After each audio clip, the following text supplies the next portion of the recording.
La finalité, c'est qu'on a beaucoup de concours qui sont tournés autour de la filière, donc des concours de bêtes, d'excellence, des concours d'apprentis bouchers. En fait, il manquait une dernière étape pour que le consommateur y retrouve aussi un peu de compréhension. Et c'était vraiment un concours tourné sur la viande, mais cette fois-ci en phase de dégustation.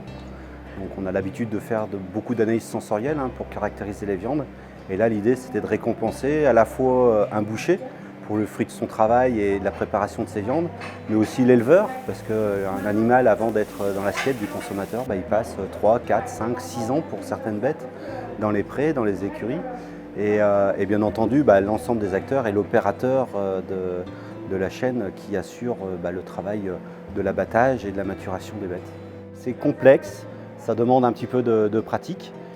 C'est très proche de ce que l'on fait pour les vins.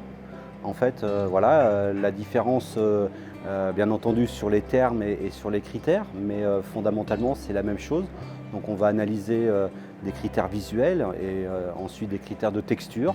Et puis ensuite, comme un vin, les arômes qui développent, sa profondeur en bouche, la persistance de ces arômes, et puis tout le vocabulaire qui fleurit souvent, qui vient caractériser nos produits. Que ce soit des goûts noisettes, des goûts boisés, de champignons, des goûts plutôt floral, plutôt animal. Voilà, il y a tout un vocabulaire qui se développe autour de cette caractérisation des viandes. Je suis enseignante en BTS Bioqualité au lycée Wittmer de Charolles. C'est un BTS qui se déroule en alternance, donc on a des contrats d'apprentissage mais aussi des étudiants.